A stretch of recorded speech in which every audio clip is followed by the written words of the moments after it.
Water was already gushing down the hillside, screaming through the tunnel like a freight train from hell. When the first scream echoed from inside, that's when I knew someone from the HOA was still down there. Not my fault. I gave them warnings, permits, even geological assessments. They ignored every one of them.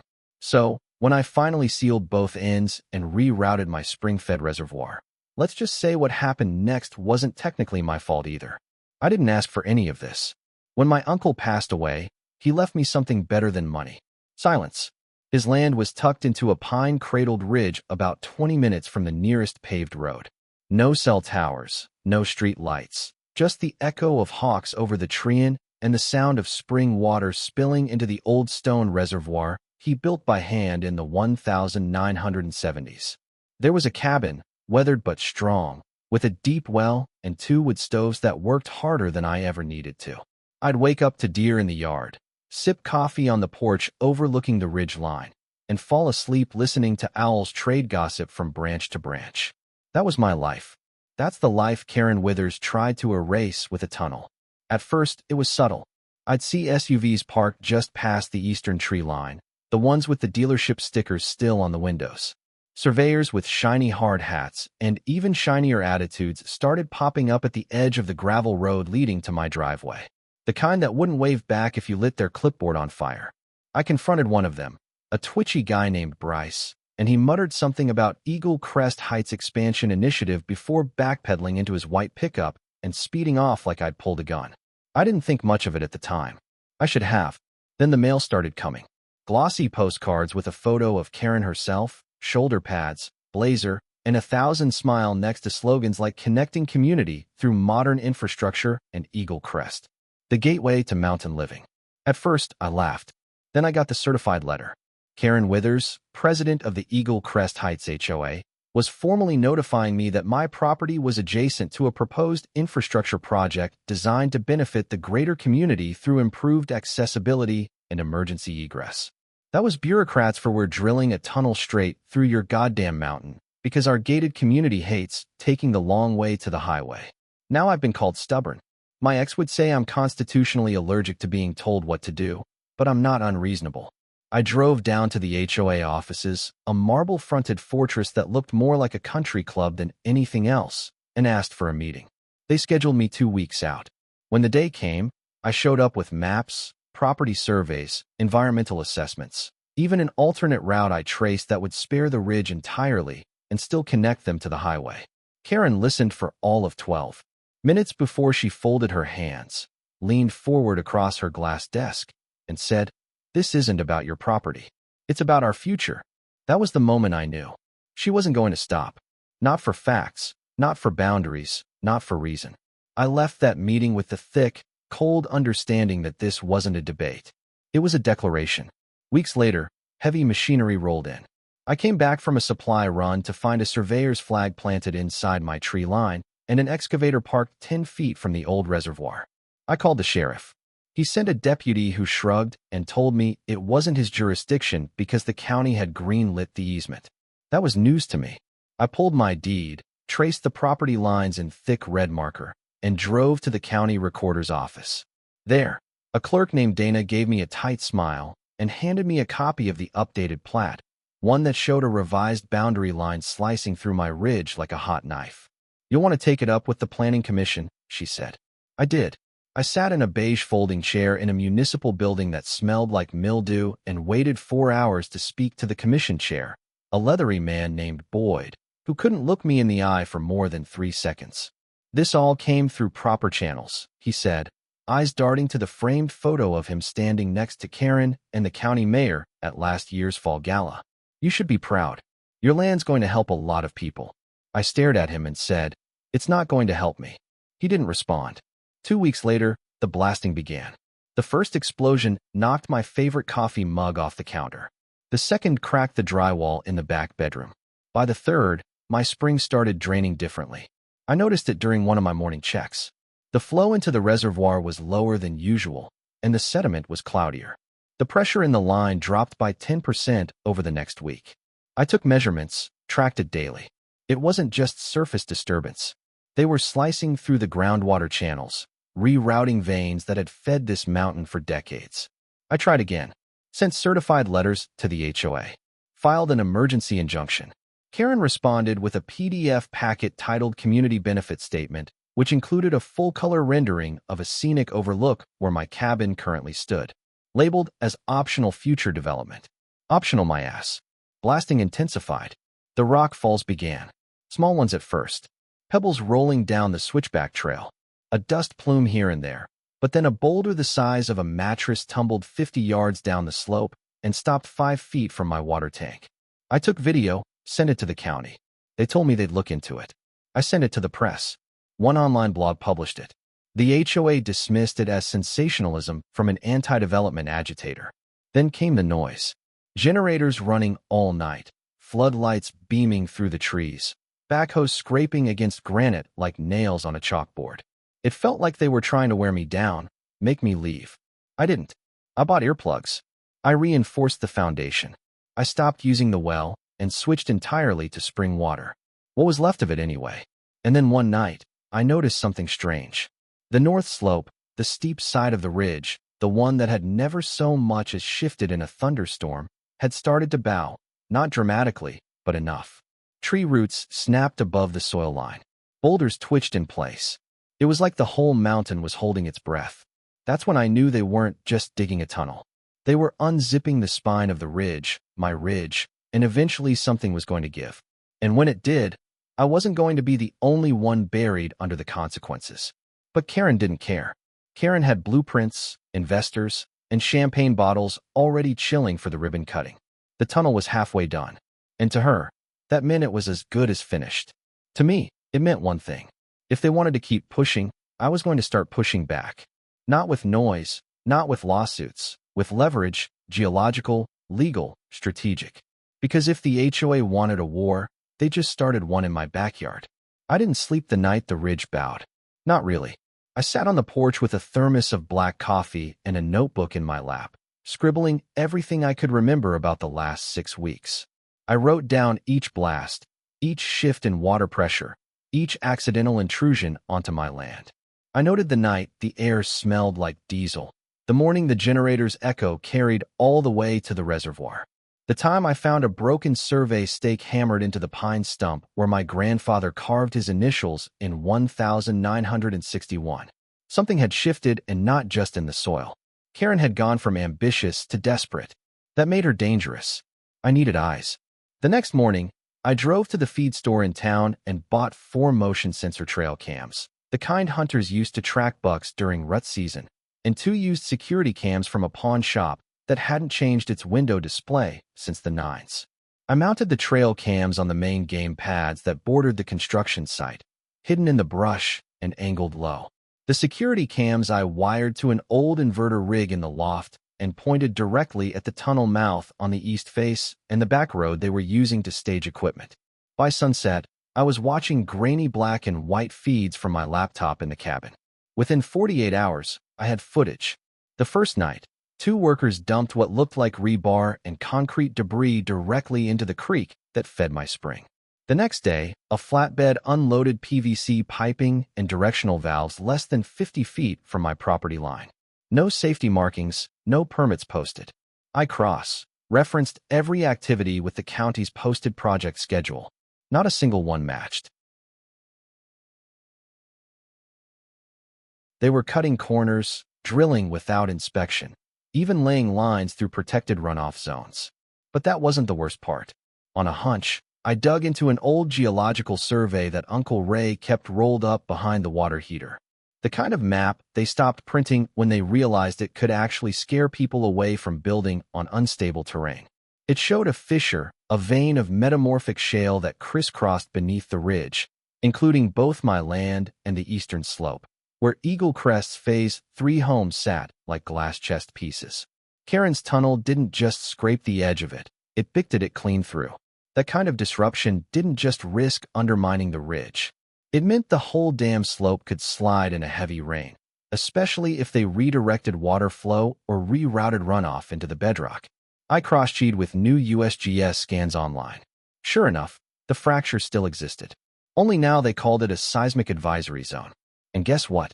Eagle Crest never mentioned it in their environmental filings. I printed everything: photos, maps, diagrams, annotated with red pen, and my own water flow readings taken from the reservoir. Then I did what I should have done months earlier. I lawyered up. His name was Malcolm Brewer, a 50-something specialist in land and water rights who looked like he had been born in a courtroom and weaned on deposition transcripts.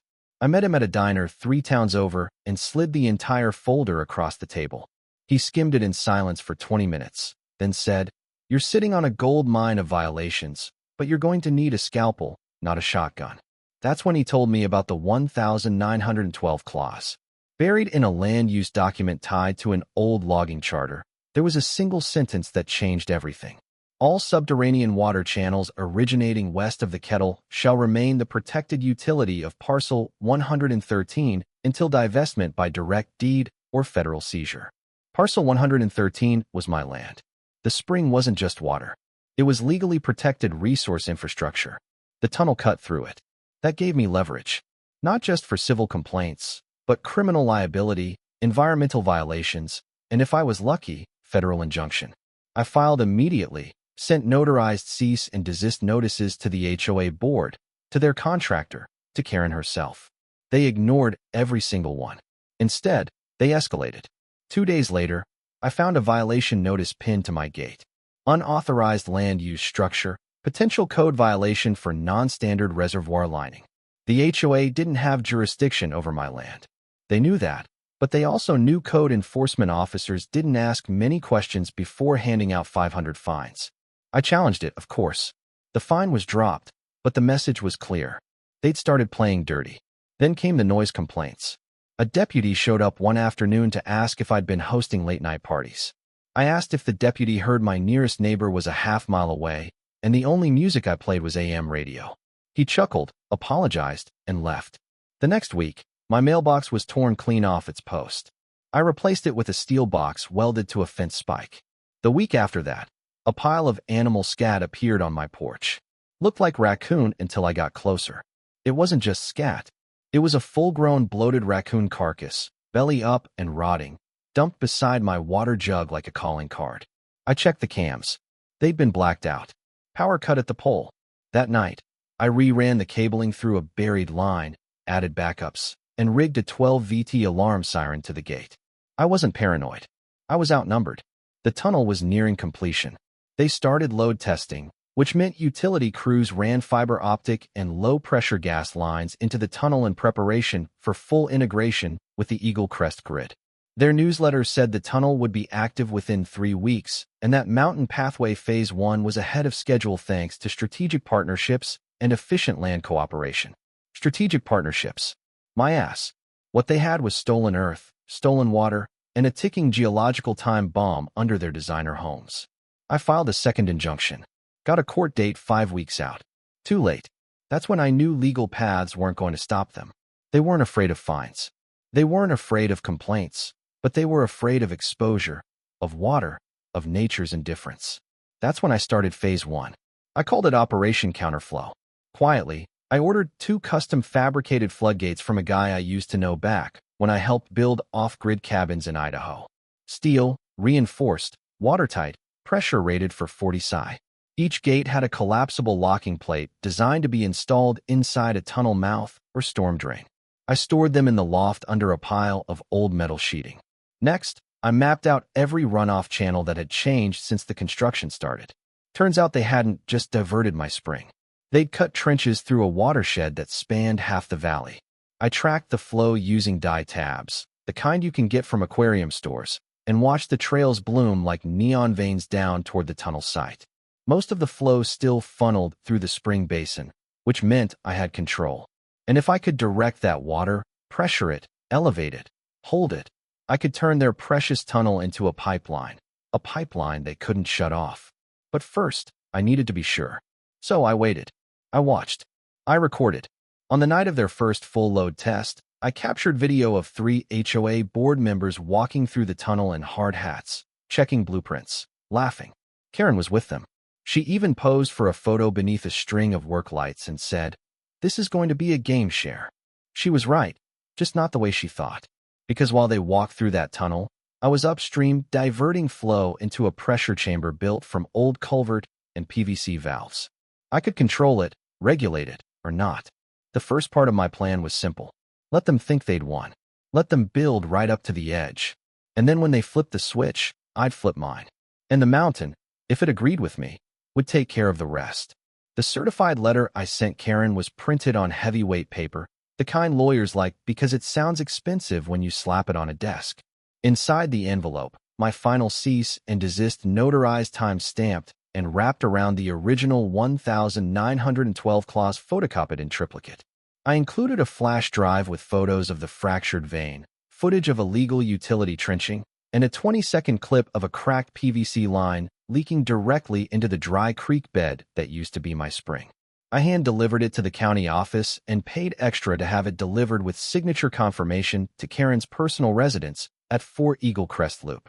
The beige stucco beast with the 3-car garage and faux copper lanterns. It arrived the next morning.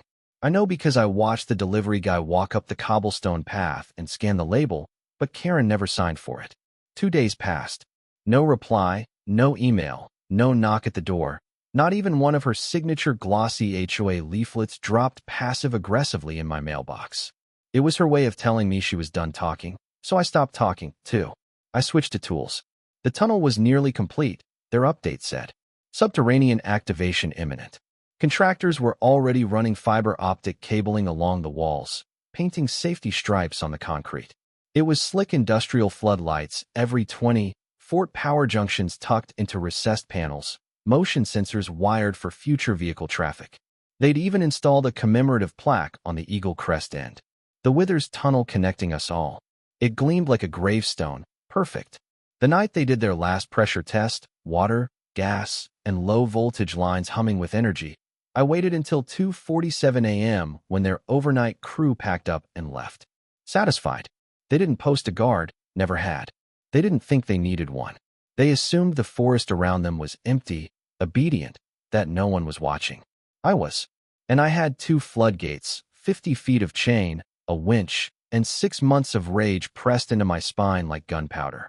The first gate went in on the east mouth, the Eagle Crest side. I'd scouted the slope for weeks. There was a side access trail the workers used that looped down from the Overlook Road and passed through a maintenance access frame they'd cut into the rock wall. I slipped through there with the gate plate in a sled rig, dragged it across gravel and concrete, and locked it into the notched grooves I'd pre-carved with a carbide bit during a hiking trip the week before. It slid in like it belonged there.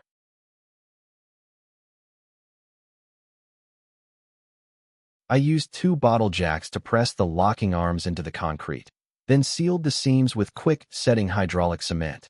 By 11 a.m. the eastern end was sealed, 1 down.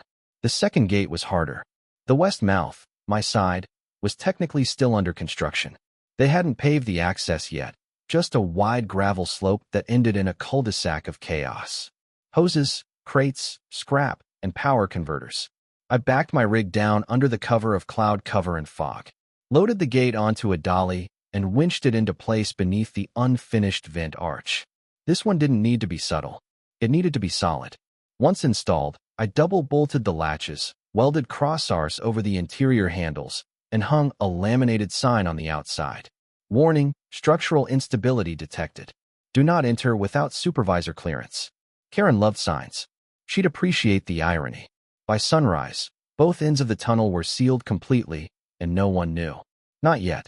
Now came the fun part. The mountain spring, my spring, was running slower these days, thanks to their reckless trenching, but it still had teeth. I'd spent weeks redirecting its path through a custom-built aqueduct system carved from reclaimed culvert and pressure pipe, all feeding into a reinforced holding tank just above the tunnel's midline. I called it the Hammer. It held nearly 40 gallons when full, and when released through the bottom valve, that water had nowhere to go but down directly into the tunnel bore.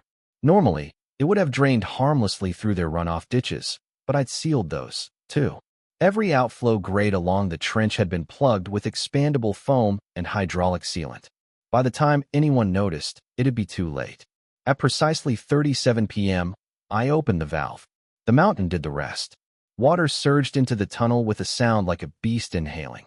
It didn't roar, it hissed, a creeping building pressure that echoed along the polished concrete walls like a warning in a language only rock understands. By 3:22 p.m., it had filled the midsection to the utility line. By 3:40, the tunnel was an underground river. And by 45, the first HOA truck arrived. It was a white Ford F-250 with the Eagle Crest logo on the door and Karen's nephew, Brent, at the wheel. I watched from the tree in. Binoculars in one hand, walkie scanner in the other. Brent and two contractors, both in fresh polos with names like Josh and Chase, probably parked at the east mouth and got out. They looked annoyed. Brent kicked a rock. Josh checked a clipboard. Chase unlocked the gate latch, the one I'd purposefully not welded shut. When the gate didn't move, Brent stepped forward and gave it a hard tug. Nothing. Then Chase bent down and noticed the water seeping from the bottom corner. I wish I could describe the look on his face. They scrambled, called someone. I heard Karen's voice on the scanner, high-pitched and barking. It's just runoff. Tell them to clear the drain system. We can't have a delay this close to activation. Of course, she'd say that. She still thought she was in control. That's the thing about water. It doesn't take orders. At 4:23 p.m., Brent overrode the locking mechanism. They got a half open. Water blasted out with enough force to knock all three of them backward. One of them, Josh, I think, slipped and fell into the flow, which at that point was running at over 60 gall per second. He slid backward into the tunnel, screaming, arms flailing, before disappearing into the dim corridor like a bowling pin down a flooded alley. Brent followed him, yelling. Chase hesitated, then ran in after both of them. That's when I closed the valve. The water kept flowing for another minute. Enough to fill the low point of the tunnel again. Enough to cut the light. Enough to remind them what pressure feels like when it has nowhere to go. By 4:37, the backup was complete. The gates held. The tunnel was a tomb of trapped air, rising water, and three very, very unlucky men. I hiked down to my cabin and waited. At 5:11 p.m., sirens echoed through the valley. Advice after this story. Take the protection of your land ownership and natural resources seriously. Never ignore signs of violations or decisions affecting your property without carefully investigating or responding promptly. Always understand and be well informed about laws related to land, groundwater, and the environment. Small details can be the key to defending your legitimate rights. Don't hesitate to use technology and concrete evidence to protect yourself. Cameras, videos, measurements, and surveys are powerful tools to prove and expose wrongdoing. Be persistent and fight with intelligence and legal means rather than violence or anger. Having a knowledgeable lawyer and a clear strategy will help you maintain your position in power struggles. Stay vigilant and wise when facing large projects that might impact your community and environment. Sometimes economic and political pressures can cause long-lasting, serious harm to nature and local lives. Most importantly, always stand up to protect your living environment, because when nature is damaged, the consequences extend beyond individuals and affect entire communities. Share this story to raise awareness about land rights, environmental protection, and social justice. No one should be oppressed or lose their source of life to personal or collective greed. Would you like me to help refine this further or make it into a video message?